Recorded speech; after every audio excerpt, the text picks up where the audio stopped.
question that is always asked about food is where the food comes from. Where is it produced and how is it produced? And this has two aspects to it. One is an emotional aspect. People who consume food are, after all, creatures who also have a connection with, or in some way, a connection with what happens in other life forms that we eat, that we consume. And in this context, there are sensitivities about feelings. A lot of people are vegetarian, for instance, because they feel that some pain is inflicted on animals and we consume it.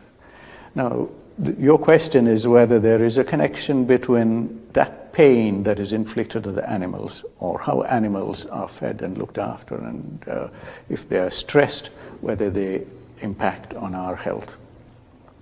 Now, the evidence that is there is not quite as clear as it should be, and the reason for this could be because we haven't thought about designing better experiments to understand those aspects. But there are instances where it's very, very clear that molecules that come from animals, which go into our diet, can in fact modulate many, many unexpected changes in our body. And the one example I want to give you is milk that comes from cows, from different breeds of cows. So if we go closer to the equator, you will find cows that are used to living in the warmer climates compared to cows from the higher latitude. And when we look at some genes in these cows, particularly the gene for the most dominant protein in the milk, protein in particular called caseins, and one of the caseins called beta-casein, you will find that the nature of the beta-casein is different in animals that are closer to the equator compared to the same species higher up in the latitude. And the beta-casein is very unique in that when it's digested, it produces small peptides. Milk from breeds that are from closer to the latitude produce a different form of peptide compared to breeds from higher latitudes. And this we know will affect, in some people, it causes diabetes because the small peptide acts as a trigger for the immune system to make antibodies to our proteins.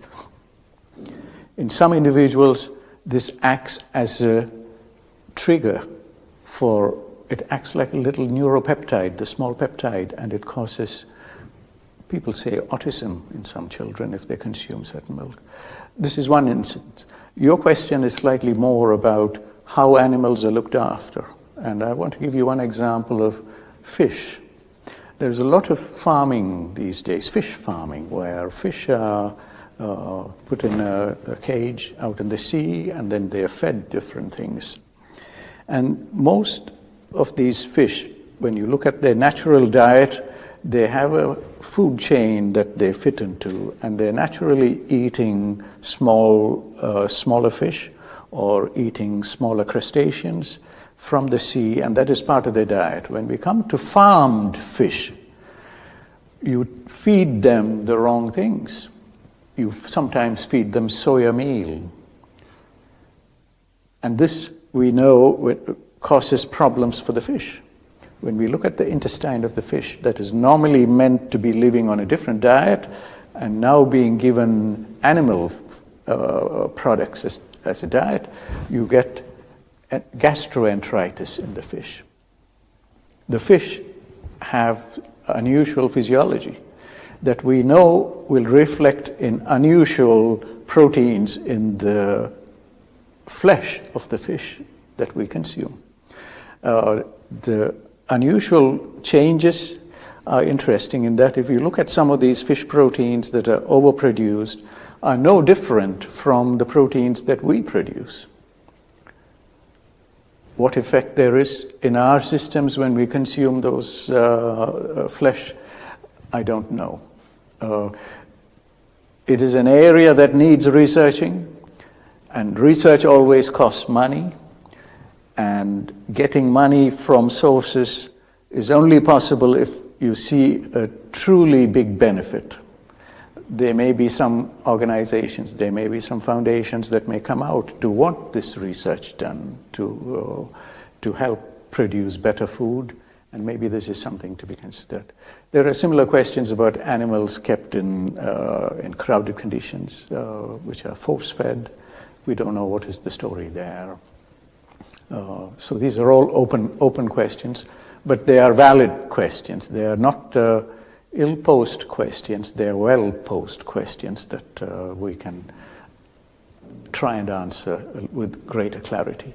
Now, when we look at the biochemistry with our knowledge today, we find even more reason to understand these areas. For instance, we now know today that all animals, all plants, all higher organisms, they all contain within them small RNA molecules, which are called microRNA molecules. Now, microRNA molecules are generally about 20 to 21 nucleotides long, and they are involved in regulating many processes within the body.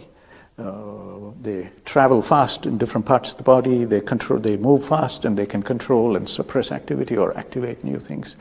Now, what is amazing is that these small RNA molecules are extremely conserved across all life forms. And this is another area where we hope to see new research.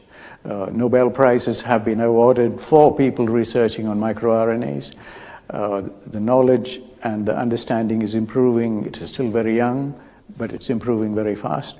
And that is another aspect of biology and systems that come together and interact where we'll see new knowledge and hopefully provide answers to your question.